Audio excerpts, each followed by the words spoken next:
are back. The return of the Knicks podcast.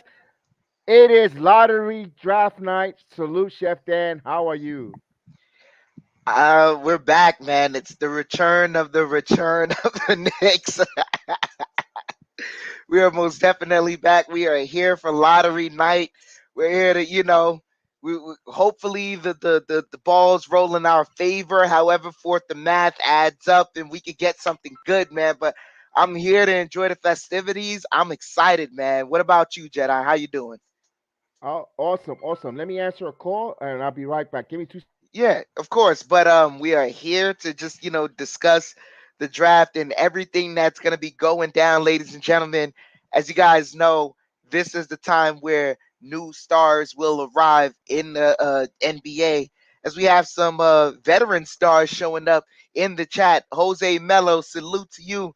Thank you so much for joining us. I hope some of the regulars will come back and join us for this special edition of the lottery night where we find out where the Knicks will be picking. The Knicks had a rough season. Things didn't go their way, but they didn't tank.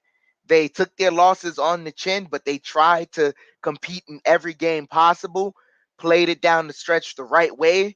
Other teams decided not to do that. We shall see what their fate is. Other teams decided, that their best chance was to tank their way to the top. We shall see if the NBA either rewards them or rewards the efforts that teams like the Knicks did as far as, making the stride and the effort to try and win every game, but it just didn't happen. You weren't talented enough, but that's why you're here to get some more talent, and hopefully the lottery rolls in your favor.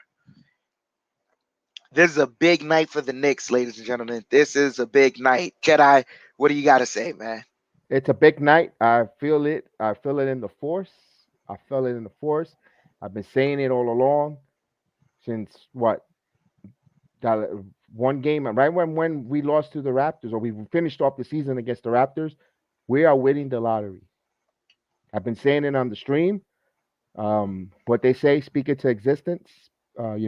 You have authority with your words and your mouth, and the Knicks will win the lottery tonight. We will be here. We will be sitting like Dave the Butcher, and when we get the lottery pick, we're gonna go yes. As a matter of fact, to the chat, you see this? I have the Knicks jersey. I have the Knicks shorts underneath. If we win tonight, I will go to sleep in these clothes and and go to work. Wake up in full Knicks gear. I The Knicks will I win wouldn't the I lottery. I'm not mad at you either if you decide to do that because this is man, this is just I can see why Dave the Bush was sweating, man. I was sweating when it was decided that we were gonna get the third pick and got RJ Barrett. I was sweating when we ended up with the eighth pick. This is a stressful moment because this changes everything. This changes the trajectory of your franchise. If you get a very good prospect into your building and they pan out, you're just that much closer to being a champion. There we go. So we're about to start it here, and we're watching it along with us. Thank you for joining us. Thank you guys. We appreciate Jose Melo always. Jose Melo is a big staple in our channel. Salute to him, my main man. Thank you for everyone. I know everybody. I know we haven't been talking too much about Knicks because there really isn't much substance, but I know everybody has squeezed it like a lemon. We'll have a recap as soon as this is over. We'll have in, and we'll talk a little bit about the NBA as well. We're not totally a channel that is blinded, and there is other basketball going around us, and we don't act like it. We don't. The NBA doesn't revolve around just the Knicks. There's other teams as well.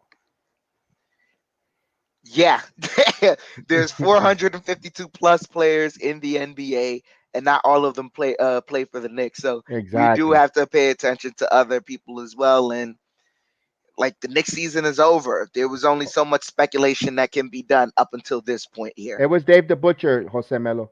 That he's in the if the introduction opening we'll play the introduction in between the seat because that just pumps you up, man. Oh, Damian Lillard is in the building. Salute to him. Yeah. You And we know, all know who's going to be our representative for the Knicks at the dais, Mister Worldwide Wesley. And those that know the channel, you know, I call him Mister Reach Around. it's to reach around the world. He reaches around the world, ay, ay, ay,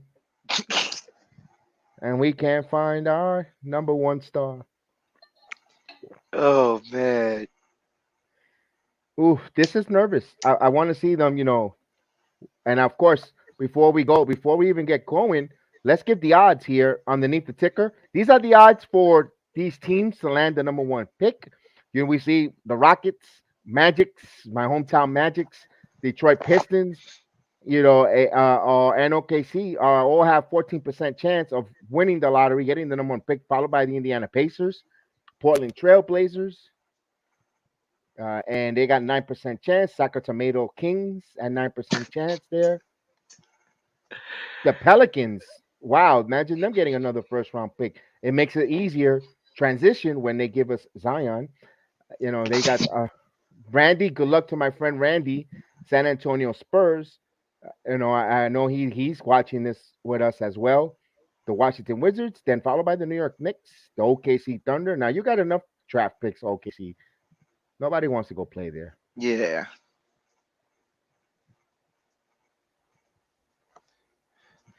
We'll talk about Man, that, Jose we'll talk Mello. about We'll that, but nah, I later. don't think that's Yeah. I happening, Jose mean, Melo. we'll talk about that at a different time. But right now, we got to focus on Well, the we'll probably possible touch it a little possible later. new We'll, addition. Yeah, we're gonna we'll talk touch it a about little what bit later. the possible new addition to the Knicks at what number. Yes, indeed. Of course, we have the prospects here on the bottom. You'll all see the prospects there. You got Duke Jabari Smith, Chad Holmgren, Shannon Sharp, Javen Ivory, Keelan Murray, AJ Griffin, Archie, what is it? Ogubaji? I don't. Jerry Tari Eason, Jeremy Sokan, Sokan, Benedict Mercury. Mathurin, Now that one, Johnny Johnny Davis, our own Davis. draft pick, our main Hmm. man, Johnny Davis. We'll draft you if no one else drafts you here. Jalen Yep. Duran, Kendrick Kendall Brown, Brown, Nikola Nicole Jovic. Jarvik, Ty Ty Washington, one of the names that we heard all season Yep. long. Dyson Dyson Daniels as well. Daniels. Yep. EJ Eddie Liddell. Eddie Liddell, no relation to Chuck. Mark Mark Williams. Williams, Malachi Branham. Yeah, there's a list of guys. We know what position we would optimally want in this draft, but there is definitely a list of guys, and a lot of these guys made a name for themselves throughout the college season. And also, there's going to be the NBA Combine. Yes, what do you need me to put? No, I was saying I'll be right back. I got to take care of Yeah, something. absolutely. Chef Dan will step out in a minute here. So we're waiting for it. We're waiting for the Knicks where they pick. I'm saying they're going all the way. They're going to win this lottery tonight.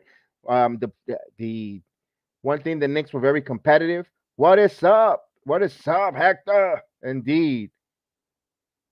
I think the Knicks, I've been saying it. I've been saying all along, they will win this lottery tonight. I have a feeling. I've been saying that for the past, since the season, almost the last game of the season, because one thing the Knicks did, they played all their players. They didn't tank. They didn't go in a facetious tank.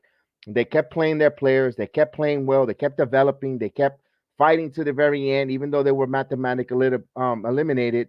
And yeah, let's put in that good air. Yeah, speak of truth to power. There is authority in the words, and I've been saying it. You know what? They're gonna win it, and I'm gonna believe it with conviction until otherwise they said not. And yeah, 2% chance, but it's still a chance. You know what? And I gotta like the chances. I think one thing the NBA, I'm not saying it's fixed, but one thing the NBA doesn't like is teams blatantly tanking, playing terrible players, playing players that are not supposed to be on the floor ready, and giving a incompetitive balance in the league. And I think the Knicks did not do that. I think the Knicks did not tank. They put a competitive team to the end. You saw Obi Toppin quickly and so forth. They kept playing hard. They kept playing well. They developed. And I think somewhere somehow this commissioner, this organization, this board of governors are going to reward something like that. They want to do a play-in tournament They want to reward, the team for the number one pick in a tournament type of scenario. So they want to emphasize if winning and putting a competitive team on the floor, and you can still win the first draft pick. What a way to start with the big market. Give New York finally its number one draft pick. Enough with the Pelicans, enough with these small market teams always winning these lotteries. You know, and what they're gonna go play there for a few years and want to get moved and traded. So it is what it is. Let's see. It's about time. You want to bring in the next superstar in here, you gotta have him in those big markets. Since Los Angeles Lakers don't have a draft pick, I was worried about them winning the lottery, but they won't win their lottery either. They're not winning. They don't have a pick, and if it goes top 10, it goes to the Pelicans. If it's out of the top 10, it goes to I believe the Grizzlies. So the Lakers, this is the gamble price that you pay for trading for Anthony Davis. Part of the rewards was that ring that they got in the bubble, but the other part is this moment right here when things are not so good, and you definitely would love a young guy to add to the squad because you see that the league is going in the direction of youth, but you don't have it. All right, we're gonna bring in our main man, Dan, the man in the building. Hey, what's going on, guys? What's going on? Doing well, man. How are you? Salute you, man. I'm good. I'm good. What's going on, Chef Dan? I'm doing good. I'm doing good, brother. How are you? I'm good. I'm good. I'm good. All right. We Let here me just, see. waiting for these results of this lottery. They got to do the whole waiting it out and things of that nature. They already have the results in the back, but they got to do the whole show and pony thing. Right, right. Yeah. So you tell me, man, who do you think is going to end up getting this first pick? What do you think is going to go down here?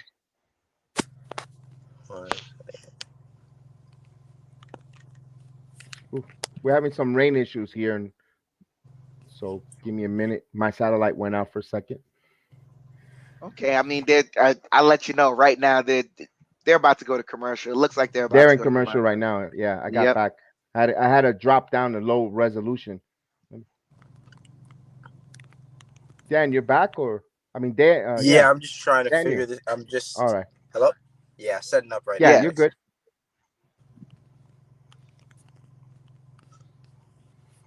Oof. So we're in a commercial break here.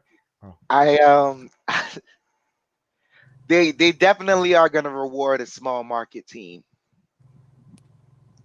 because they have to get eyeballs on the small market teams. Best way to do that in the league currently is to have a young star go to a small market team. You saw what they've done with New Orleans and Zion. Seen what they've done with John Morant and Memphis. We're even seeing that Anthony Edwards is livening up Minnesota. LaMelo Ball over in Charlotte, he's making it happen. So now every week they had a LaMelo Ball highlight. Him just, either saying something to someone, having an argument with the ref, fancy pass. If he walks into the building, they had a camera on LaMelo Ball. So it's all about giving certain markets a chance to get on TV, and it increases the wealth of the league overall. So, like you said, they're definitely gonna give a small market team a high end lottery pick. I see that happening this year. So, I mean, I can let you guys know right now. Um, I do believe that for the first pick this year, they're going to be giving it to the center from Gonzaga. Um, I believe his name is Chet Holmgren. Hmm. And I think that look right now he's a great center. I don't see him starting on any team just because he's unless you're coming in with amazing firepower as a center, you got to be top notch and better than the center that's already in there. I see him coming in as a second string center, but then moving his way up the roster very fast, very quickly. Um, but I do see him coming in as that number one pick this year. I gotta let you know, Uh, yeah. And Gonzaga they did amazing this year. they So really liken him to man, how do I say this? They say he has a very good shot at center. He's like a center Kevin Durant type of guy. Like he has a great shot. He's very very skilled, but he's really skinny, not muscular at all. Like, do you see that being a problem in his first year? Uh, yeah, I do. I do. I got to be honest. I do. Um, I think it goes both ways. You know how you have one player that they might say is he would the weight that he was at was good when he played in college. But now when he comes to the NBA, they say he has to cut weight. I think he can go the opposite way, kind of like the Zion Williamson situation. But I think this guy has to bulk up a little bit more than what he is now, because he's now playing in the grown man's league, as they like to say, and these guys do not play around. He's definitely going to have to put some weight on, but I don't think that'll be too much of a problem once he gets around whatever team he's with. He's going to be around professionals that can get him there. And if he's able to adapt, that's one of the main things with rookies that come into the league. If they're able to adapt quickly, they usually do pretty well for themselves in the NBA.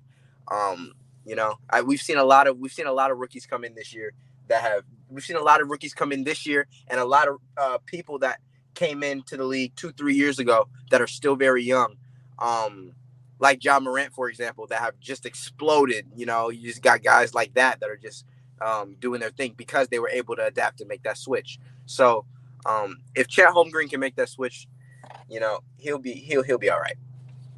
Let me quickly say it depends. It'd be interesting because if, let's say, Detroit wins the number one pick and he have a chance to Chad Holmgren, that means there's no, there was a lot of speculation on the Mitchell Robinson to Detroit angle. Remember, Mitchell Robinson is going to be a free agent here, and they're one of the teams that we're thinking about on his list to cover him is a Detroit Pistons. But if they have an opportunity with a Chad Holmgren to be selected, I don't see Mitchell Robinson. You could take a team minus a team that will be bidding for Mitchell Robinson's services. But here's the other part too. I'm not necessarily sure that gets you away from that, because if this guy is so skinny, why would I play him starting off at the 5? If anything, because I'm seeing it right now. They have him as a quasi forward / center. I'm putting him at the 4. But what do you do with Grant then? You could, I know you could trade Jeremy Grant, That's what their plan was. There was a lot of speculation about trading Jeremy Grant. I think they're going to end up doing that because he's not part of the timeline. All right. I agree with you. On that. But yeah, I agree with you. I'll be interested to see a front line of him, Holmgren, and Mitchell Robinson, Kate Cunningham, because Kate is going to get better. Yeah. Kate is definitely getting better. I think so. Yeah.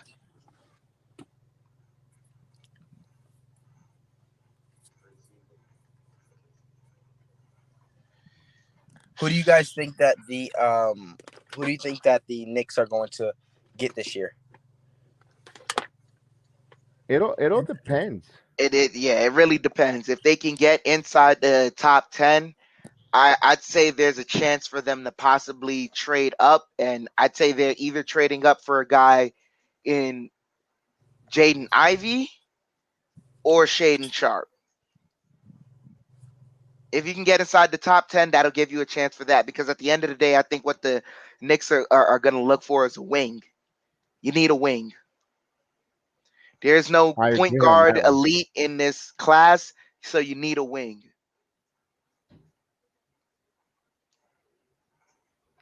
Well, here we come. It's time. They're showing Anderson Varejao. Look at that. PJ Washington. Yo, he really looks like Quavo on the stage right now. Got William PJ Wesley. Washington in the building. Look Bright at orange. that. Look at him. Give me some reach arounds. Wes Unseld. Yeah, Dave Robinson for the Spurs. Swin Cash. Oh, we miss her. We miss you, Swin Cash.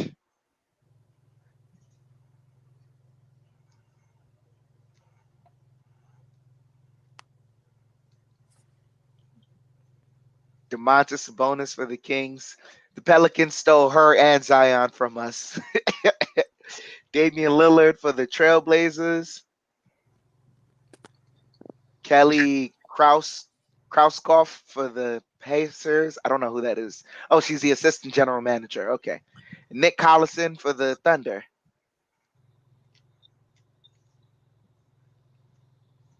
Who else is up there? He should be his jersey should be retired by the whole KC, in my opinion. That's for another Yeah, debate. yeah, that's another debate. Rip Hamilton for the Pistons. That's crazy. Jamal Mosley for the Magic, your head coach, Yep. hometown head coach, and Raphael Stone for the Rockets.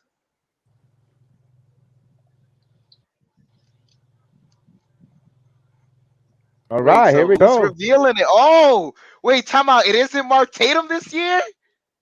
I mean, I'm telling you. Oh, no, never mind. They just dropped off the envelopes and left.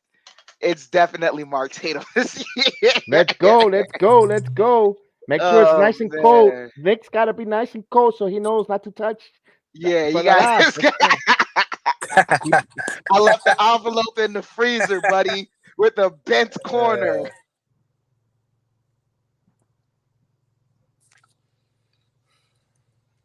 Cavaliers got number 14.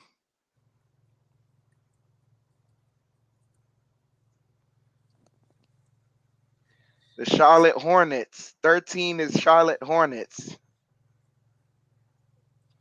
Number 12 will be the Oklahoma City Thunder. Okay. Number 11 will be the Knicks. Ah, fuck. I knew it. I think they're gonna get that guy from Arizona. And then he sits there like a freaking idiot with that stupid smile. Yeah. Oh, well. I knew they were gonna be. Who's number 13? Number 13 is the Hornets. Number 9 is the Spurs. I think number 14 is the Cavaliers. Yeah, 14 is Cavaliers. Number 8 is the Pelicans from the Lakers. Yeah.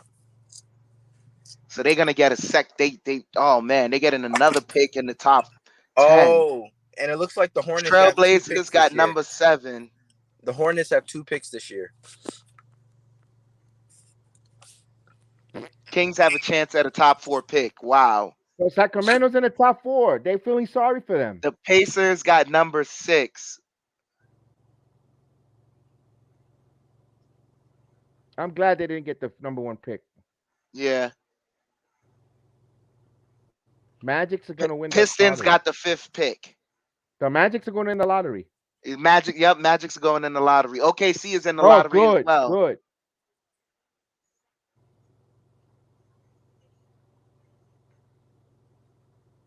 And the Rockets are in the lottery as well.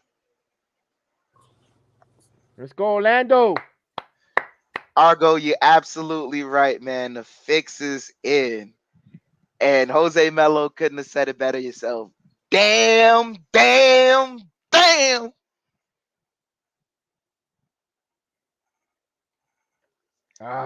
There's no luck involved in this. They made it a crapshoot so they could control it, man. I'm not even saying they're controlling it so that the Knicks don't get a lottery pick. They're just controlling it so like these. You look at who's in the top 4 of lottery. They're all like struggling fan bases. Exactly. They do that. They do that every year too. Every year. Every Ever year, since it's always the low they team. changed the lottery odds, they've been doing that. I still say the fix was in always when Cleveland got LeBron. Yeah. Really? The hometown kid, all of a sudden, come on. Yeah. I know you're a LeBron fan. I know that, Chef. Daniel. But man, that fix was in. No, the fix was in for that. Yeah. Most definitely. I think it was, just everything that was going on around it. They had to make it, So I agree. Yeah. I just think it's funny, the Hornets have 2 picks this year. But if you look at it, they already have LaMelo. They already have who's the point guard? I think it's Rozier. Yeah, shooting guard. Yeah. Yeah, I mean, man, they have a squad already, and they have Gordon Hayward on top of that to run the, So I think I the no, but Hornets will be a little dangerous this year. they're trying to get rid of Gordon Hayward because they're about to. This is the thing right now. It, in order for them to sign their draft pick, they're gonna go over the luxury tax. Jordan doesn't play under the luxury tax, No, especially for a team that hasn't made the play in twice while they were in the play in. Right. So like he's trying to get rid of Gordon Hayward. don't forget, like other shows call it the buy-in tournament. Yep.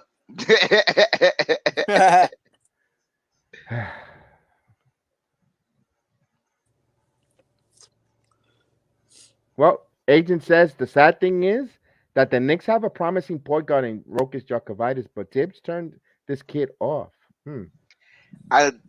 He's promising, yeah, but I wouldn't say that if he comes into the league, he's immediately going to be our starting point guard. He still has a ways to go. I've been watching a lot of his tape in the Euro League, and he plays during crunch time. The coach trusts him. They're grooming him there for that. I'd say let them continue doing that.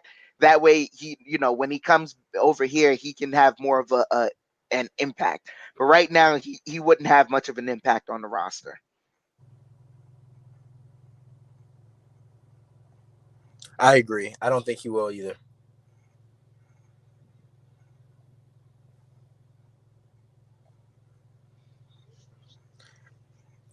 The fix was in Shaq 92 with Orlando expansion team trying to make it early in their franchise years. No, and then they wanted the year after that when remember the Magic's got it back to back when they ended up getting Chris Webber. Mm. The Magic's Just had a think if they squad would in '92. just think if they would have kept Webber and Shaq.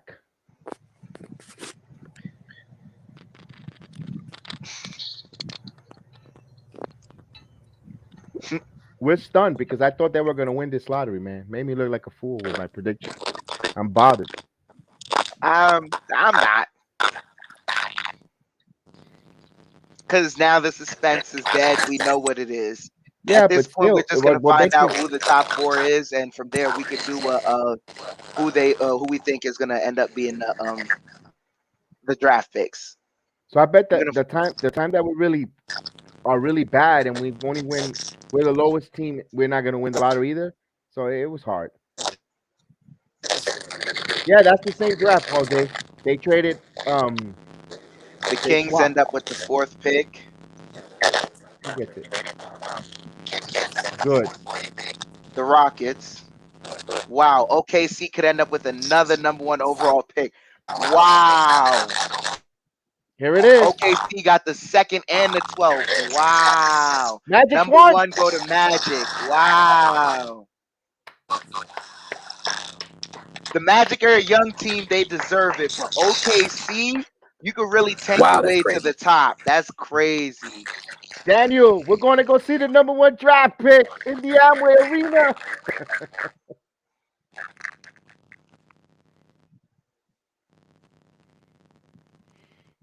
Who could it be? Because they have a It's between Chet Holmgren and Jabari Smith. You're getting rid of Mo Bamba. It's that easy. Mo Bamba. You're getting rid of Mo Bamba. It's that easy. There's no discussion to be had. It's a number one overall draft pick. I think it's You're your muted. phone, Chef. I think it's your phone.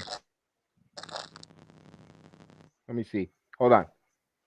Yeah. Talk. Do you hear the scratch, crack, quick, clack? Nah, I just muted him real quick. Yeah, Yeah. it's his phone.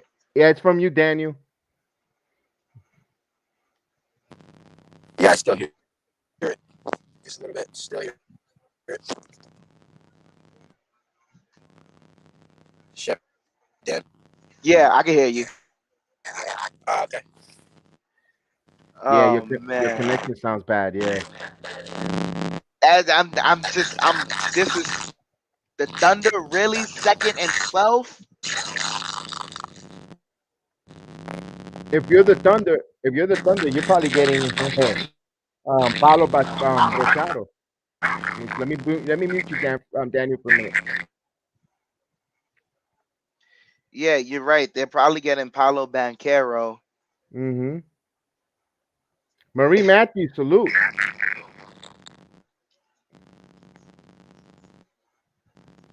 Oh boy. So now the combine's starting.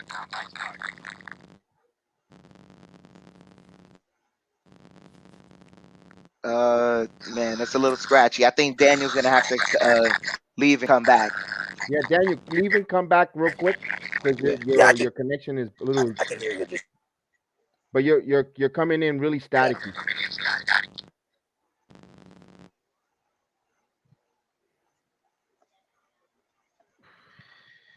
Wow.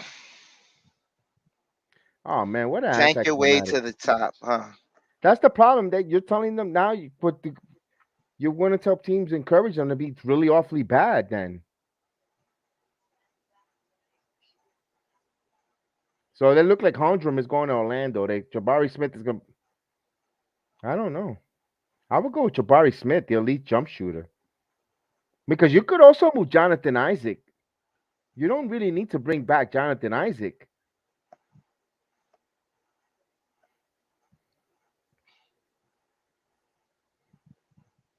This is crazy, Chef Dan.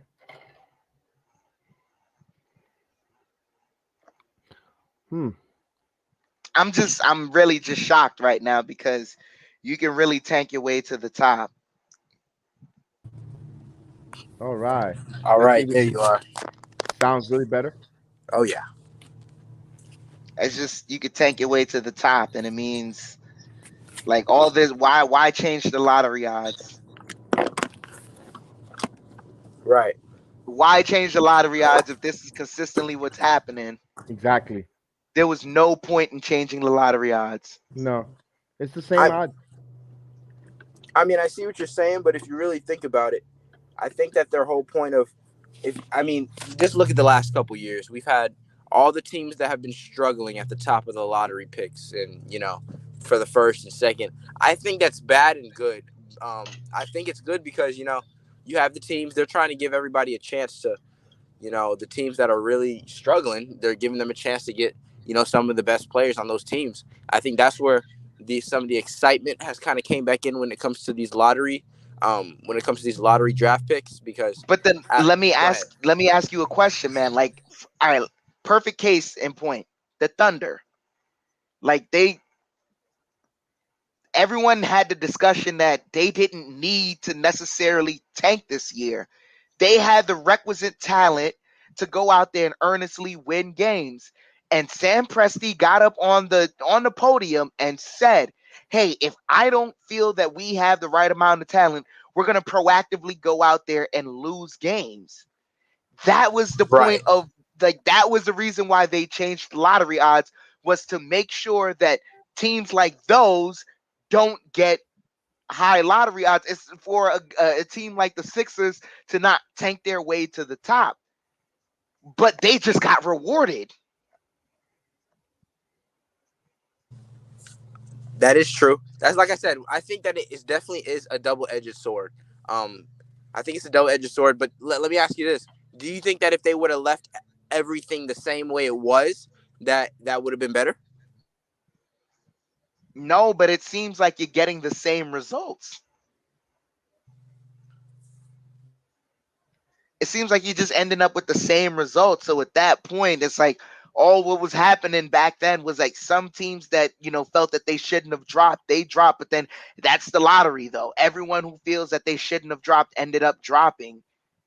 But then we even see it like it felt like it felt like everything lined up that after what Anthony Davis did, they were able to manipulate it for one lottery, get certain stars in certain lower market tiers, and after that, this last couple of lotteries has been the same thing. The teams that have tanked their way to the top have gotten top picks.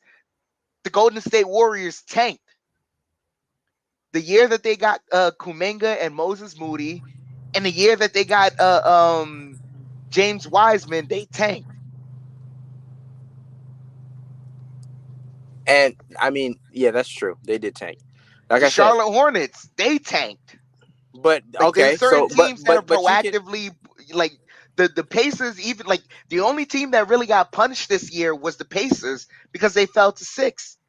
Yeah, they did. but but the thing about it is you're always gonna have those teams that tank. But what about the teams that got drafted lottery picks the same exact way as other teams did, but just went uphill from there? For example, like when the Grizzlies got Ja Morant. The Grizzlies are doing better than we've seen them do in a long, long time. We should all be able to admit to that. Yeah, Like if it wasn't for that, I can tell you for a fact they wouldn't be where they are now. I don't think so. And So I'm not saying John Morant, like, there is nothing. I'm not talking about the talent of the player itself, but what I'm referring to is the fact that literally the year that New Orleans and Memphis got the number 1 and number 2 overall draft pick, right, those two teams were not statistically as bad as right, the following teams, the New York Knicks and the Los Angeles Lakers. right, But literally within the same year, articles came out that owners were complaining about star players not being in the lower markets and that those lower markets didn't get a chance to fill in the seats. It's a business move. I'm not upset at the business move, but what I'm upset about is the airs being put that, hey, we're changing the odds to make sure that certain teams that are not proactively trying to lose games to get themselves better lottery picks, we're trying to prevent them from getting better lottery picks. And it feels like regardless of the change that's happened, it's still happening. right, right. I agree. right. And with that, with the lower market teams, okay, even if you put a star there, they're gonna end up leaving anyway. So I don't know. What do you're going? It's like rinse and repeat again. I'm not saying NBA go give the super teams to don't go out and let them have super teams and always win. Let them go. Let all the players go always to New York, Los Angeles. No, I understand that, but I'm like you said. What are the odds then? We were really statistic. Like you said, that year we were bad. We were and we were and the team was terrible. They should have gotten the first pick overall. And then with Memphis, I was looking earlier. I was put the video together. I was looking at the top 10 draft moments. Go ahead and if you guys have a chance, YouTube it. Top 10 NBA lottery moments. The Memphis Grizzlies came out like 4, 5 times number 2 picks, just missing out over and over and over and over. So Memphis had so many plethora of opportunities, and they haven't been in the league in existence for so long. And they always number two, in the top three, and they're always getting players there. So now they're reaping the benefits of it, but stop it. The NBA, what they're showing us is low market teams are always going to get these young talented players, and the rest they're going to have to scout and develop. And in NBA, it's tough to do that. And I think that's why so many of these young teams, they say that one of the main things they deal with is not enough experiences on the roster. You need teams that have experience on the roster to get far. It just is what it is. You're not going to have a young team make it to the finals or the playoffs. It's very rare unless they have some veterans on that team to lead. Take the Phoenix Suns, for example. Phoenix Suns are a great team. They have Devin Booker. They have all these great guys on the team, but they're now making it. And they're contending for high spots in the playoffs. They've been doing that last 2-3 years in a row. Look who they have. They have Chris Paul. Chris Paul is a veteran, more than a veteran. He's a future Hall of Famer. They have a young team with a high elite veteran on their team. I just think that teams need veterans on their team um to really do damage in the playoffs or to even make it. It's no disagreement there. I have no disagreement with that point at all. But I'm gonna go back to the Thunder once again because this is a team that had Chris Paul, went to the playoffs in the bubble. You have a guy in Shea Gilgeous-Alexander. Everyone recognizes along the league that kid is an all-star. He is a consistent all-star for the if you're a Western Conference all-star, that is tough. It's tough to be an all-star in the Western Conference because there are so many good teams. That kid is recognized as a very good offensive outlet. Lou Dort, who's coming along in his offense, is looked upon as a very good defensive player. Then you have all these holes that you could fill in with some, younger players that you're developing. They have younger players that they are developing in who's that kid, Roby, and things of that nature. They have a very good roster that all they really need to do is add the right veterans, and they could be competing night in, night out to see if you can get a spot in the playoffs. But if you see what their moves were throughout the offseason, there was no attempt to even get a veteran on the roster to help them compete. Their plan coming into this year was to lose as much games as possible to get another high-end lottery pick. Right. And the Coming thing, off yeah, of a playoff berth. yeah, yeah, yeah. And the thing with that, what I was going to mention was, first of all, what time does Phoenix Suns play tonight? I They think nine. don't. No, they don't. They're eliminated. I was just asking for a friend. No, who does play tonight though? I forgot. I think was it Boston tonight or no? Yes. Boston is playing Miami tonight. Yeah, Miami plays tonight. Yeah, I was just being a comedic goofball. Let me. What I wanted to mention about that, um, with the kids and with OKC, you're gonna see the same issue because they're gonna when all these young kids they get developed and they play well, they're not gonna go over the luxury tax. OKC, they're gonna say that they don't have the money and so forth. So what are we doing here? So this is the problem I have with the NBA. Stop being hypocritical because you're putting these players in there and allowing these teams to do this, and then you're allowing them to then they can't. Oh, we can't sign them. We have to trade. That's what happened when they had Harden. Harden. They had to let go of Harden, trade Harden because supposedly they couldn't keep him under the salary cap with Durant and Russell Westbrook. They had to get rid of him. So it's like rinse and repeat. Orlando Magic is going to be here the same thing. When they pop good here, we're going to end up seeing, the same thing happen when they had Dwight Howard, Shaquille O'Neal, Hardaway. They're going to, we can't keep all of them. I mean, Speaking there's an issue here. speaking of Russell Westbrook, let me ask you guys a question. Yes or no? Are the Lakers going to be able to make something happen this year with him or no? I really don't know. I really don't know. That's Anything a is tough one. possible. Anything is possible. I really do not know. There's always a miracle, right? Never say Yeah, there's never. always you never say never. Not only that, but the contract the years have gone by, that contract which was an albatross, now it's on the last leg of it. It's on the last year of it. So that at this point, if you're trading, if there's a Right. team that's trading for Russell, then they're a team that's they possibly could look at that as we can eat 1 year of him and then get him off the books, and that's 47 million off the books. Right. Doing some Yeah. research. Apparently, Russell Westbrook has to finish this last season. He has to play this last season in order to collect his 47 million. So I don't now my thing is I don't know if after this 47 million if they're going to give him, if they're going to let him play again or if this is his last season. Just don't Mm. know. Anything's possible because he is an expiring contract. But what can the Lakers give a team to absorb that expiring contract? You saw right now they just gave away their draft pick, number one draft pick in that Paul in the Anthony Davis deal. Do they have the capital to do it? Is the team willing to want to wait on that capital? No, the only thing they can offer a team is cap relief. Right, The only thing they don't have any more draft picks to trade. And right. not only that, but you're in the moment where you're looking at Anthony Davis and the production he's given you these past couple of years. He's been hurt consistently ever since you won the uh the title in the bubble, and even then the bubble title was a bit suspect because he had time off. There was He time said, off between the end of the season, the abrupt end of the season, and the initiation of the bubble.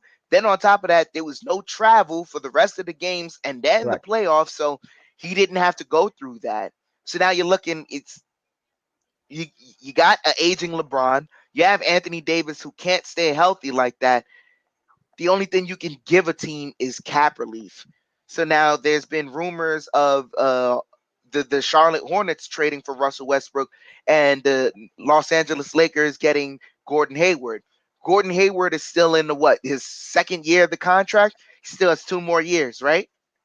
I think he has two more. Yeah, 2 more years of Gordon Hayward. They can eat that.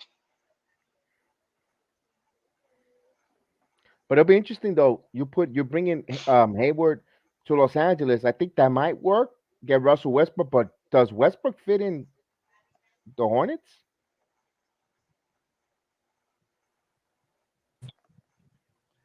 Well, The real issue question they've is, had is, will I Westbrook mean, here's the try thing. to dominate against LaMelo Ball? That's the only thing. If LaMelo tries to dominate, it's going to be between LaMelo and Westbrook, okay? Because right now, LaMelo Ball is the Hornets, you could say golden ticket. Okay, they have their whole offense really around him right now. So my thing is, if they were to get Russell Westbrook, a guy that really thrives when he has the ball in his hands, you gotta understand, when it comes to Russell Westbrook, he thrives on teams that, not to say he does good on teams that aren't good, but he does better on teams that don't have um a whole bunch of assets with people that are scoring like he's gonna score per se. Like this whole thing with him on the Lakers, they're saying, LeBron and him, it's just not gonna work out because they're two people that are really ball dominant that need to have control of the ball in the game. If the coach says, "Hey, LaMelo, you're gonna have to drop some slack back, and let Westbrook kind of do his thing." Um, can you guys see that happening? Me personally, I don't. Only reason is because he just came into the league and he's new on this team. I think they want to grow with him. They want to build around him and just make everything natural. They don't want to, blow up any plans or anything like that just by throwing somebody in there above LaMelo. Unless Westbrook wants to play the shooting guard. If they say, you know what, there's a vision where you could be um, minutes between Rozier, Ball, and so forth, help him take the pressure. The way I could see it work, but man, that's gonna be a tough one, guys. I don't know about that one. I Yeah, it I mean, I just think for it's for all one, dependent on Westbrook the. would be able to. I was gonna say is, Westbrook would have to be able to shoot to be at the shooting guard. You know, that's the only problem. He has to be able to shoot. If he shoots the way he shot with the Lakers this year, it won't be too. I can't see that. I think it's all going to be dependent on what coach they get. If they get Mike D'Antoni, which they were rumored to get, I don't see an issue with Mike D'Antoni having Russell Westbrook back into his system because he had a year of Russ in Houston, and from what I understood, Russ was a consummate pro there, and Mike D'Antoni loved Russell Westbrook. Not only that, Mike D'Antoni was able to get Russell Westbrook to come off the bench at times for James Harden. So, if anything, I could see him having the possibility of having that discussion. But I think at the end of the day, it would all be based on what coach they get. Exactly. Yeah, because they haven't named a coach yet. Nope. Maybe they're waiting for an assistant on one of these teams right now in the playoffs. Yeah, they're gonna interview Kenny Atkinson from the Golden State Warriors. Oh, he looks like that. That's a good choice. That's a Jose good choice. Jose Melo said, "What if the Suns panic and decide to get Westbrook after the spanking they got?" The Young and Fun You Phoenix Suns. can't. You can't. You can't. The only way that would happen is for you to trade Chris Paul to the Lakers. Well, LeBron would play with Chris Paul any day. I mean, you got to remember they are friends, neighborhood friends per se, since 15, 16 years old, along with Carmelo Anthony. So I could see that whole as like I said, that whole banana boat thing going on again. The whole I mean, friendship. there is a possibility, but I'm not gonna give it too much credence because, for me, like they already got away with the interconference trade, and you see what they had to give up within the conference to get the trade off. If the Phoenix Suns are going to trade Chris Paul to the Lakers, it's not just for Russell Westbrook. They're taking something else that they feel the Lakers are going to need in order to cuz in order to beat them, because they have to see them. Hmm. That'd be interesting to see what the Lakers do with Westbrook if they could move him. They're gonna try. They're gonna try as much as possible with that. Um, Going forward.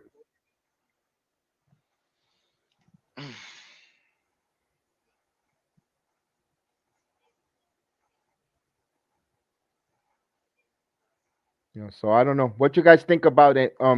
Is there? Do you think the Suns got a problem with DeAndre Ayton?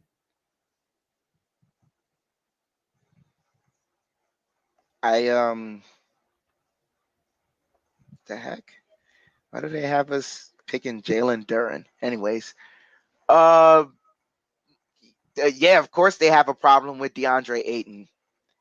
Ayton, I mean, look, everyone has a opinion about who the Knicks have missed in the draft. I'm sorry, but this was a clear cut indication of who the Suns missed in the draft. They just got beat by the guy they had the opportunity to draft number one overall in Luka Doncic. And who did they decide to draft was DeAndre Ayton. And who Yes. did Luka Doncic cook in the seventh, in that seventh game? Who was the guy that he decided in the first three possessions? He's like, you know what? I'm going after this guy. Was DeAndre Ayton. It's like that was a huge miscue right there. Huge miscue. And seeing that, it's even more of a miscue seeing that how much how much Luka Doncic has the ball in his hands. He's essentially a point guard. And you see that in order to unlock Devin Booker, what did he need? A guy in Chris Paul who was a point guard. Could have had the younger Chris Paul right there in your lap for years to come.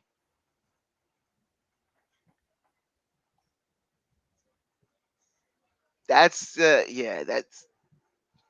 my only thought about that right there. DeAndre Ayton, if they let him go to restricted free agency, he deserves that because he. At what point did I have to ask this question, Jedi?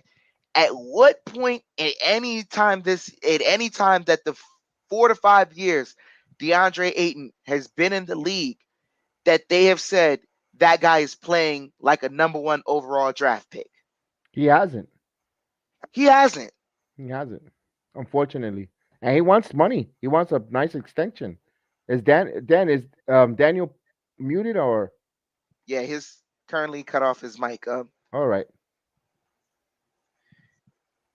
But yeah, he has not ever there's never been a point in the NBA where I've heard news about, hey, DeAndre Ayton playing like a number one overall draft pick that he was.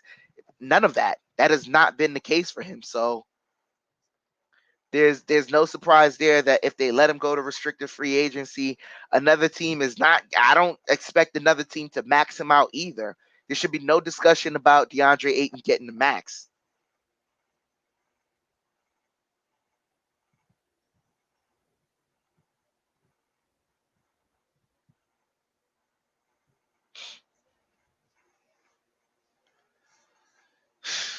Yeah. I mean, them's the breaks there. But that's the draft order that we have, ladies and gentlemen. Magic, number one overall draft pick. Number two is Oklahoma City Thunder. Number three is the Rockets. Number four is the Sacramento Kings. Number five, Pistons. Six, Pacers. Seven, Trailblazers. Eight is Pelicans. Nine is the Spurs. 10, Wizards. And number 11, our New York Knicks.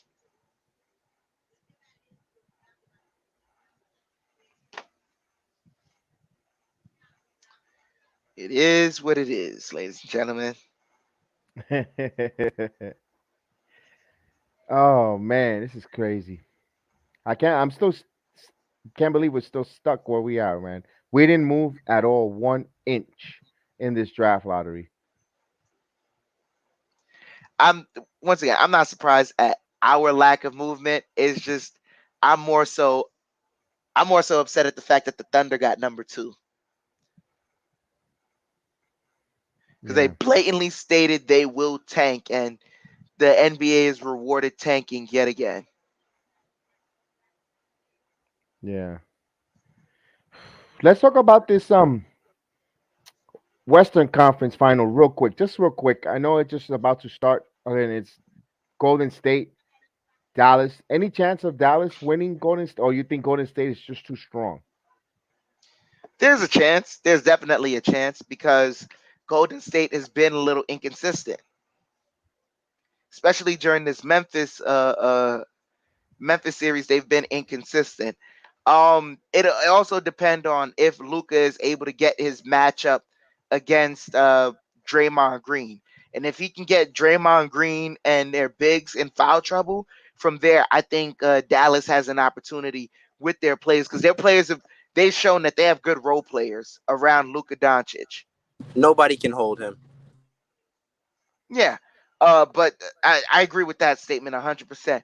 But I think more so with Luka with this series, it's about what the others can do. Hmm. Jalen Brunson gonna come out anemic like he did in the start of the Suns, where he's not giving you even double digits, and then out of nowhere he's giving you 20-point explosions? Is Spencer Dinwiddie, is he gonna keep consistent with the production that he's given the Mavericks? Like all these things are accounted for. Maxi Kleba, he started hitting threes. Is he going to be consistent in hitting threes? All these things are going to be accounted for in the Mavericks. Even Reggie Bullock, is he going to be hitting threes? All those things are, there's a lot more question marks for the Dallas Mavericks than the Golden State Warriors. But I'm not saying that the Golden State Warriors are impervious to putting up a dud, and the Dallas Mavericks can take advantage. Right, and of course, I remember, and not to take bows, not to say I told you so, or being Mister Nobody or Mister Know It All, but I did say last summer here, and I said in other channels, I was being real. I was being some real talking here. I was saying Spencer Dinwiddie. We need a point guard. We have money. Why bring in Spencer Dinwiddie, not Kemba Walker. No, no, no, no, no, no, no, no, no, no. No, College Sexton. It was Spencer Dinwiddie. The, Hmm. So who do you guys have in the finals this year? Who do you guys have I, winning I, I in the picked finals? Dallas. I picked Dallas even after they got up down through the first round. Dallas and Miami, but I know I'm gonna be wrong because I said the lottery was gonna be won by the Knicks, so I'm not feeling confident with my pick. I mean, so we're eliminating Boston.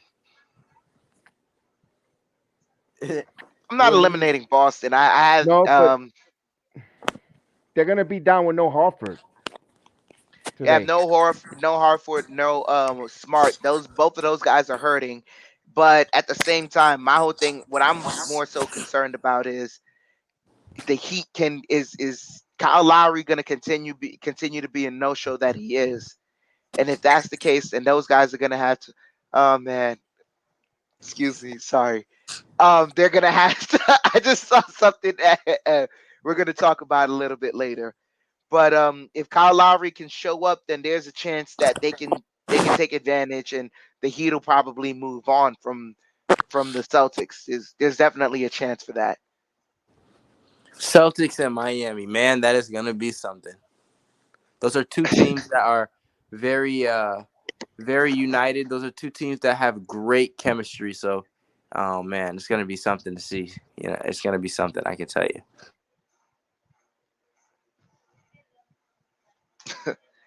Sorry, Donovan Mitchell is on my TV right now. Uh oh. Yep. Um. Yeah.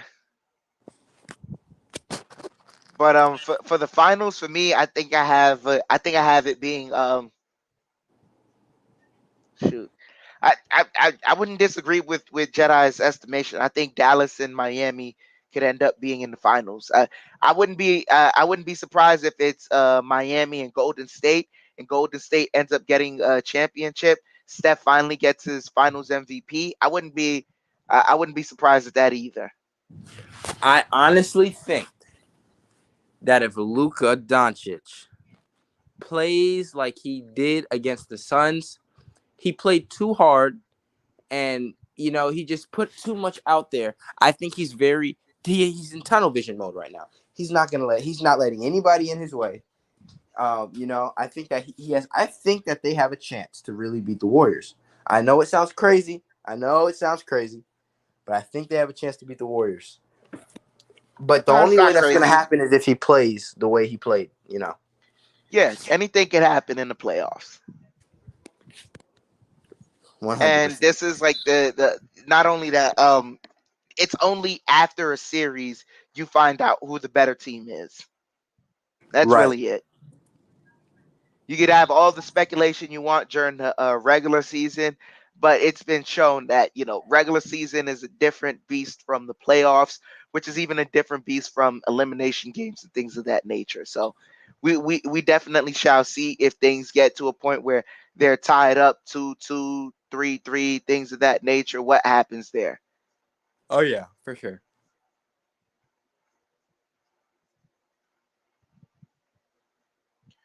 Um, How those draft picks looking?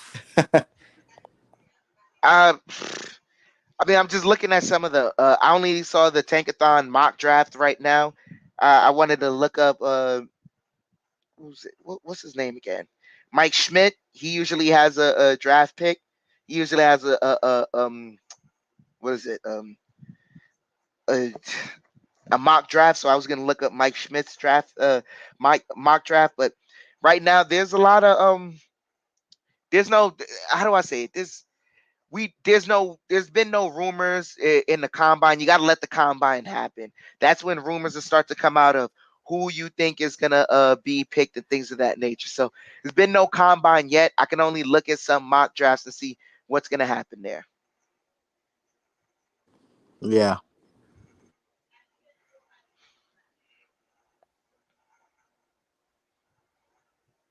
Yeah. Any on the mock draft, it's gonna be a lot of rumblings, a lot of situations. Let me ask you a question before we do any mock draft or anything. See that on your gut, will any of these trick picks be moved or traded? Like any one of the top four? Like say what, I'm gonna package for a player. Like Sacramento.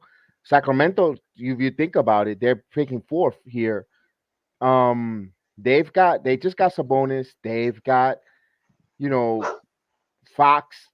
They have a plethora of good talent of point guard, so forth. Harrison Barnes.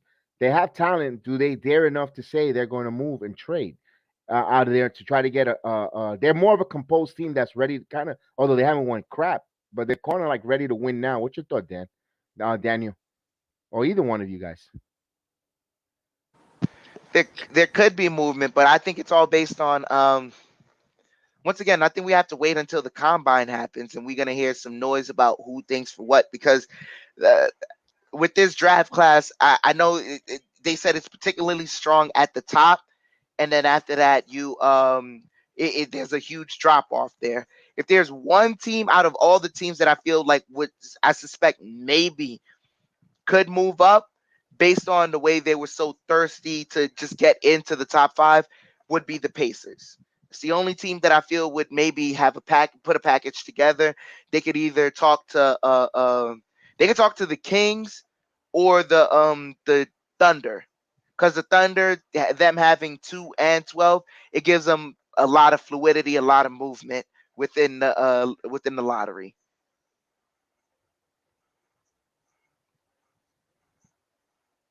All right, I can see that. I can see that. I can see that. So Detroit, where Detroit ended up, what, sixth on that order? Fifth, I believe Fifth? fifth. Eh. Nah, I don't think. Why would Indiana try to send um Turner for that for one pick only? I really don't. No, like if anything, they would probably talk to either if you can send Turner to anywhere, it's gonna be OKC. It's you either talking to 2, 3, or 4. That's who you're talking to. It's in a Western Conference. You only have to see him twice a year. That's it. Yeah, think of him in OKC. Kind of makes sense. Because they don't have a lot of money, tied into these kids. You bring in a Turner who could stretch the floor along with Shea Alexander, Doit, and company. They also have that other big guy at power forward at the small forward. Um, it escapes his name. Is one of the European kids that he popped off really nice for them. Yeah, Alexei Pokushevsky. Prof. Kacheski, thank you, Chef Dan. You're the man with that. For this is the backbone of the program. And then on top of that, they do have a point guard in Josh Giddey. So they, I yeah, forgot the only about thing him. that's missing. Josh Giddey is a literal monster. Yes, he is. He's a literal monster. Yeah, but we'll see how they fill out the roster. But if there's one team that I see that I suspect would try and move up in the lottery, it's the Pacers. I mean, yeah, it's the Pacers. The Spurs, Yeah. I think, would be content at 9. I think they would feel that there's someone that could fall to them. The Pelicans, they're content at 8 because I feel like at some point, if you want to re-sign Zion, things of that nature, if you want to have that discussion, cap wise, you have a lot of lottery picks you have a lot of Yeah, lottery picks on the on the payroll, and when the extension comes in, you're gonna have to pay these guys a lot of money. yeah. And let me ask you guys a question about the Pelicans here. Okay. When Zion Williamson got hurt, there was a lot of speculation, a lot of rumors saying, he didn't want to be there anymore. Zion was going to go to play with RJ Barrett in the Knicks. There was a whole lot of that, right? But this last season that the Pelicans just had was really a breakout year for them, just because how far they had made it. They entered the playoffs for the first season or whatever. Do you guys think that Hmm. Zion Williamson is kind of sitting back here saying, "Hey, well, let me get my body right so I can get back on the floor"? Because if they're already making it to the playoffs without me, even though they did have a first round exit, hey, they still made it. So we're somewhere. The Pelicans haven't made it there in a little while. Do you guys believe that Zion's kind of sitting back here saying to himself, "Hey, if I can get back out there, we might have a chance. We might have a chance to redeem ourselves. I might have a chance to redeem myself because if anybody wants to redeem themselves, it's him." You're having a different conversation of what Zion what has been put out there from his camp. That's a different Mm, conversation from what has been put out from his camp. The team made a run to the playoffs, and that was cool. He's right. let it be known that he was healthy and wanted to resume action. It has been 2 years in a row that David Griffin has decided to hold him out of action. So it isn't that, hey, these guys are playing well and I want to have a run with them. It's so far I have wanted to get on the court and they have not allowed me to. So now the only discussion that's going to be had in regards to Zion coming up is it's going to be just strictly business and contractual. It's all about money and the contract extension, and he's I not agree. accepting anything less than the max. Now, New Orleans has a reason to not give him the max due to how much time he spent off the court. But if they don't offer him the max, then it at any point he's Zion Williamson. He can go to any team and feel like right now he can have an effect where he can help that team get to the playoffs. I agree. I agree. And I mean, let me ask you guys something. If Zion Williamson were to go to the Knicks and the Pelicans thing does not go right, I'm gonna just let you know. I've heard rumors that Zion does want to play with RJ Barrett again. Um, and one of the reasons he was gaining weight was kind of to let the team know he doesn't want to be there. Now, if he were to go to the Knicks and play with RJ Barrett, do you guys think that they would actually do good? As Oh in, yeah. like, are we talking Duke good? Don't forget Cam Reddish. Cam Reddish? Oh, well, yep, that's the big three right there. Chef Dan, can you see it happening? Um, I don't know. It had to actually happen first because there's a RJ Barrett is not the same player from Duke as he is in the league right now. There's a growth, there's a natural maturation that's happening with RJ Barrett, and not only that, the only thing we've seen from Zion so far is him be dominant in the paint. Like we just don't know right now, and it's a team sport, so you'd have to see not only those two, like those two can play good, yeah, but what are the pieces around them? How are you filling them out to gain the most success of what you'd want from those guys? Because it we can see right now with the Celtics, Jalen Brown and Jason Tatum, they have been having a discussion for a while that hey, they've wanted to a lot of people have been wanting to separate them. The Celtics have been wanting to keep them together because they said that there's a combination that it could work for both of those guys. It hasn't worked for a while up until this point right here, where you have a guy in Marcus Smart, showing out being the point guard, not the point guard that they want, the point guard that they need in order for those two guys to thrive. And he's been there the whole time. It's just it needed to mature right. So it's a team sport. All in all, it's a team sport. You'd have to wait and see, what are the pieces around them to fit, and how is that going to happen? And not only that, how do both of those players grow as basketball players? All right, I agree with that. I agree with that, but asset on that. But it'll be interesting to see if he does pull Harding wanting to leave and going to New York. It'll be interesting to see. But man, I think what they really try to help him and tell him we want you by trying to get in CJ McCullough in both ways. Yeah, I think if Zion Williamson goes to the Knicks, that'll be one of the biggest moves of the season. 100%. It's going Not to even change the a lot, season. That's going to change the of the franchise pretty much. Because here's the reason why I basically. say it's franchise is either going to really be really great or they're really going to go. It's going to go blow up like like a bad cigar in there. And if you do a bad trade, it sets you back 5 years. So oof. I think that well, I agree. I agree with you. I agree with Jedi, but I do think that the Knicks, if that ever were to happen and come on the table, the Knicks are going to sit there and they're going to say, okay, look, if it doesn't go well, it's going to blow up in our face. But honestly, what do we have to lose at this point in the game? Now, you guys correct me if I'm wrong, but at this point in the game, what do the Knicks have to lose? I think that them, if they were to do that with Zion, I don't think that it would be too bad. I don't think it would be too bad. I don't. Um, they don't. I don't think they have too much to lose. Jedi. Yeah, I agree. I agree with you on that. It's these are decisions. I want to salute our number one draft pick of our show, Johnny Davis, at work listening to us. Go Knicks, go Rangers. Thank you, Johnny Davis. We appreciate listening to you here, and we good to see you there. Oh man, it's a lot of uncertainty with the Knicks. Personally, I think the more I see it now, picking at where we at, and makes me wonder that I think the Knicks are pretty much going to bring most of the team back. I don't see they're going to do anything, any moves, dude. Mm, could be, but I think I don't think that's going to be it. I think at this point you can't hedge anymore. You can bring in some veterans here and there to help out some of these players, but at the end of the day, the league is letting young players figure out who they are as players, and that's the direction that the Knicks should go. But we've already, I don't know. I really don't know.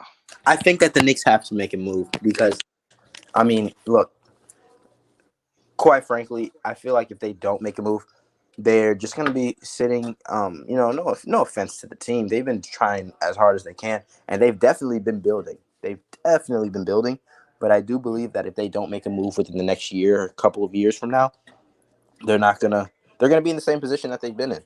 Uh, I think that you know a Mm, trade that we were I, talking I about, like the Zion. I just see something. If they don't do something big, I don't think anything will happen. Personally, that's just me. I'd I have to just don't see it disagree happening. because most of the great players that we see that, we associate them with winning a lot of the time, they don't win until their fifth, sixth, or seventh year in the league. I think we're more so accustomed to seeing certain young players get, they're because they excel so much, we think like, all right, wow, like this should be the norm for them, but that isn't really the norm right now. I don't think that if the Knicks don't make a move this year, then they're completely finished. They have a whole lot of assets, and there's always room, there's always time to make movement throughout the year to accumulate assets, move them around, and get more or things of that nature. Not only that, but it's like realistically looking around the league, what is a superstar player that is clearly on the market that is going to change your fortunes from this year and beyond? Okay, I agree with you and I disagree with you. This is why. Because you have teams, like you said, that, don't blow up until their fifth or sixth year. The problem with that is the Knicks aren't even giving themselves a chance to do that. Reason why is because they're making so many drastic changes so constantly. For example, they just got rid of Kevin Knox for Cam Reddish. Not saying it was a bad move, but they're always making changes. When a team is always making changes like that, they're always building and they're never giving themselves a chance for growth. You can always build, they're always trying to make different changes, but at some point, I feel like you have to settle down and give yourself a chance for growth for a couple of years. And if I the Knicks are making so many changes left and right, I feel like they just have to really give themselves a chance to do that. I think that Kevin Knox example serves you wrong in this instance because you look at it like on the surface, you think that that's just change. But if you look at the details, the Kevin Knox for Cam Reddish trade makes sense because Kevin Knox is a draft pick that was made before RJ Barrett's time. And if RJ Barrett is the clear cut favorite, Cam Reddish more so fits in the RJ Barrett's timeline than Kevin Knox. So that trade actually makes sense as far as the timeline for the Knicks and them being right on time to let themselves develop into something like you I agree. that trade actually makes sense if you look at it from the sense of where each of those players are in their careers. Kevin Knox is a guy who, both of these guys are struggling to get playing time, yes, but Cam Reddish is the younger prospect. Cam Reddish is also the guy that has shown that as far as on the court, he fits into the style of play that the Knicks are looking for as opposed to what Kevin Knox does. So that example doesn't really serve you well as far as the constant change thing. The other thing is you're I absolutely agree. right. I I agree. agree with you I that agree. there has been constant change. But to what extent are you talking about constant change? Like they have been consistently washing in and out certain veterans. Yeah, but this year has been the first year where we've seen continuity with veterans and continuity with young guys. So as much as there has been years of change, I can't fault the organization if they're now showing a year of continuity and they're looking to do that the next year. Now they Chef, can't keep the same continuity because they have like they from last year to this year it was a drop off. You do have to make changes. You can't be afraid of Chef change. Dan, Change is natural in the NBA. I That's the only agree. way you get better. So it's all about what type of change you're enacting. Chef Dan, let me ask you a question. Who's the Knicks Go leader? ahead. What do you Who mean, is the front Knicks leader? office or in the front office or the locker room? In that locker room, who is the Knicks leader? And before you answer that question, the leader that you're going to give me a name of, does everybody else around the league look at them as a leader also? Because from the looks of it right now, when you look at this team, you're looking at a team that, I agree with what you said. I agree. But one of the things the Knicks do not and need is a leader. I think they need an on-court, not just an on-court general, because everybody can have an on-court general. But let me use Draymond Green, for example, like Steve Kerr said. Draymond Green's their floor general, along with, being their backcourt and their locker room captain. Um, I think that the Knicks need a. I think the Knicks need a leader. Could you agree on that? And do you think that they have a leader? Currently, the locker room leader is Tom Thibodeau. There's no player leader for the Knicks right now. But that you don't I don't think you can go out and trade like you can go out and trade But you for a need a leader leader. to win. Period. You I need a know leader to win. I understand that, but I don't think the leader is someone that you necessarily the best leader is someone that you're gonna go out and trade for. I think that guy is naturally groomed and he doesn't even he may not step up within the first year, but that's a natural process that's gonna happen. Like that's part of the growth process for the Knicks. I agree, They and I have think to that. like Go but ahead. see, like it the only way, like, all right, you can't get a leader and get a title at the same time. That doesn't happen. You can't get a leader and make a deep run in the playoffs at the same time. That doesn't happen. The leader has to be cultivated first. Now, the only way that happens is going to be through years of losing and someone saying, I'm not doing that anymore. Here's how we're going to attack it. So now within these years of within this year right here, this is a prime year the prime year example for them to have decided who a leader was. What we ended up finding out was who the leader was not. The locker room leader for the Knicks was not Julius Randle. That's fine. We know that now. Who the player leader can be coming up, we're going to find that out next year. Well, the next league year that comes up. But right now, the only person that I can say is the locker room leader is Tom Thibodeau. And even last year, when Julius Randle was having a good year, I think the locker room leader was still Tom Thibodeau. You think it's not Derrick Rose or Taj Gibson? Those guys have the ear of Tibbs. They have I mean, respect of he's the peers. he's the extension of the coach in the They're player they're in the locker extension room. of the coach, yeah. And Derrick Rose definitely has that, but I don't know if Derrick Rose is the leader of the locker room. All right, because especially I maybe think because of Taj his Gibson. injuries.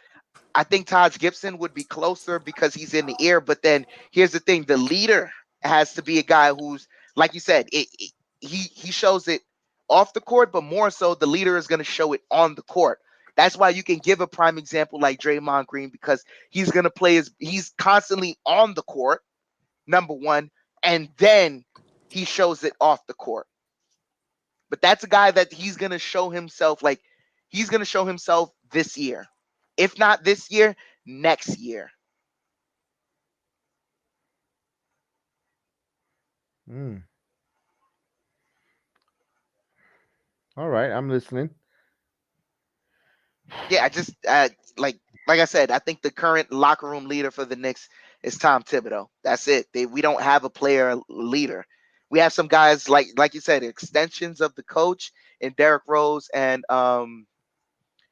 Taj Gibson, but clearly what this year showed is number one, this team is the young core is who this team should be. Now, out of that young core, who is the leader?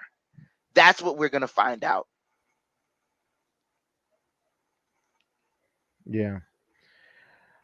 Let me with this group of guys.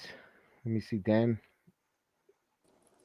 Had some connection issues. All right. Can you hear it? Now we got it. We got Wait, it fixed. Yep. can you hear us? Yeah. Yes. Yeah. Okay. Had it logged me out for a second here. Philippines in the building. Salute to the Philippines in the building with us. Let me ask this about where we were talking about here with the locker room leader.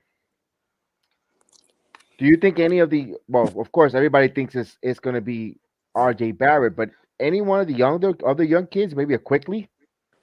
It's RJ and Quickly. Those are the guys that are honestly, it's between RJ Quickly and Obi. Those are the three guys that are most likely to be candidates for locker room leaders because they've all done it respectively in their locker rooms prior to being in the NBA. Not only that, those guys consistently show themselves to be performers on the court, and they have the attention of the entire locker room, and they yeah the think everyone that watches the New York Knicks can clearly see, out of anyone that could be a locker room leader, it's those three that have the qualities. All right.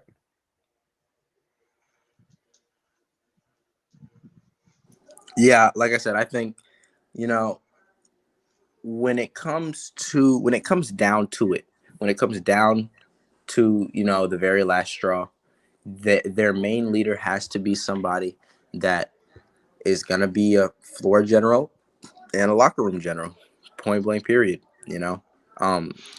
Can you guys see RJ Barrett being that guy for the off the court and on the court? He was so at Duke. That was and Coach K. Anyone can say whatever they want about Coach K. If there's a guy that I know that in college he can pick out a natural leader, it's Coach K. Okay. He has the capability. He definitely has the capability. All right. Anything around the league before we know we wanted just to do the draft and we're about an hour and a half. I just wanted to know anything around the league that interests you. Dan or Daniel. Um, Jason Tatum and Jalen Brown's chemistry is unmatched.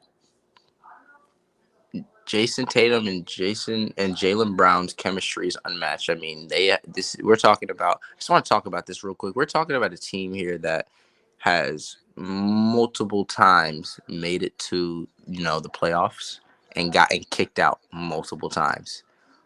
And one of those times being recently, to LeBron and the Cavaliers. We all know how that went. Um, I think that I don't know if you guys realize, but this season going into the playoffs, these guys were combining for 40 to 60 points. These two guys alone were combining for 40 to 60 points. Don't count them out. That's all I want to say is do not count those guys out. Just don't count them out when they play against the Miami Heat because they are not going to lay down. They didn't make it this far, to they didn't make it this far to lose. I think that a lot of people look at them beating the Milwaukee Bucks and then they look over at the Milwaukee Bucks and say, "Oh, but they didn't have Middleton because Middleton tore his ACL. This wasn't real. Just wait till they play Miami." But I really do think that they're not going to just don't be surprised. I think that this Boston versus Miami can 100% go to a game 6 or game 7 easily. Oh Um, yeah. Yeah, I do not. It won't. it's This the won't be conference finals. Yeah, right. This Yeah. will not be a 4-2 series. This won't be a 4-1 series. No, this is gonna be. We're gonna be neck and neck here, 2-3, 3-3 type of stuff. So, just don't count Jason Tatum and Jalen Brown out. I just think they've made it too many times to not make it this year. Of course, I'm also you have to give you got to give your credit to the Miami Heat. Miami Heat are also a great team here. I just do think that Celtics are looking at this season and saying this could be our year. Got you. most Yeah. definitely there is, but I agree with you 100%. There is a factor though you have to take into account. There's two factors that you can never really predict. That's health and luck, right there. Yeah. That's true. Health and That's luck. true. No, no, no. That's the And I only. think game one is the sorry to cut you off, Dan. Game Go one ahead. is big. No Crawford. No Crawford in there. I know they got Robin Williams, but Bam Adebayo could be a lot to handle. You know. I saw a He's one post. of the best big men of the league currently right now. I saw a post today.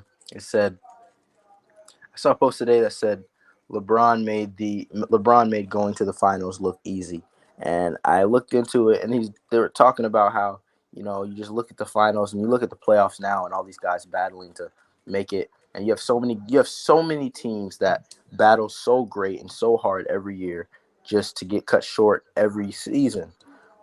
And then I saw the stat that said LeBron went to the finals 8 straight years in a row. Um, I mean, that's insane. That is insane. Looking at What these teams. Go ahead. what with LeBron James? Well, us as fans, as much like him or dislike him, that's a player that you're gonna appreciate when he's gone Yep. because he is a like him or dislike him, but he didn't. Like you said, how easy he made it look to go into the finals, and he just kept going no matter which team, which laundry he put on. His teams are in the finals, and you see how some of these teams are dying to get to the finals, and they may go maybe one time only and make an appearance and tap out. And LeBron every constantly in there all the time. So that's a player that you gotta appreciate when he's gone. Be honest with you. I didn't appreciate Michael Jordan until he retired. To be honest with you, I couldn't stand the guy. I couldn't. We, ew, Yeah. I was like, oh, but now watching Didn't it back, you appreciate it. didn't Yeah, you weren't appreciate the only Kobe one. until he was gone. Well, that's different. I was always a closet Kobe fan. Always a Kobe fan up front. Not because he, rest in peace. I got a jersey. I actually went out. Nah, The I only used player to. that I bought non Knicks was Kobe Bryant. I didn't appreciate him until he left the game, and then after he retired, I listened to every podcast or every interview Kobe did, and that's when I really appreciated the competitive. Like at the end of the day, he wasn't a Nick, and it was always he was the opposition. So I couldn't. Most I could do was give him his flowers and saying he's skilled and he's worth as far as guys. I agree. Damn. What do you? As far as guys, he was worth every, he was worth giving the extra effort. That's what I want to say. I'm sorry, I'm just lost in this Mets game, but yeah, he deserved every extra effort you gave, and he deserved a sold out garden whenever he showed up there. But yeah, you don't appreciate those guys until they're gone. Yeah, Do it's you true. guys believe that if Kevin Durant were to go to the Knicks instead of the Brooklyn Nets, because originally they said before he even made that trade, they said KD's going to the Knicks. I know you guys remember that. Do you believe that if Kevin Durant were to make that move along with whole Kyrie instead of Brooklyn, that we'd see them in the playoffs this year? And if they were, you think they'd still be in now? That's a tough one, man. Because I don't Yeah, think Kyrie was gonna come. That's why. yeah, I I think don't, yeah, Durant was, but I don't think Kyrie was ever coming to the Knicks. yeah, he wasn't. Agreed, agreed. And yeah, at this point, it is what it is, man. Like they made their choice. It is what it is. Yeah. Now those guys have to, everyone involved over there at the Barclays Center has to find some way to make this work and get themselves the title, because if not, this might potentially be the biggest this might potentially be the biggest failure duo in the NBA. And I'd have to man. Second place is Paul George and Kawhi Leonard. But then Okay. again, they've had injuries as an excuse. Yeah. Yeah. I look. What a turn of event of NBA basketball trajectory. Yeah, I don't think if Kevin Durant doesn't blow his Achilles, he doesn't get injured, he signs with the Knicks. I don't think Kyrie would have, but I think Zion would have been the draft pick.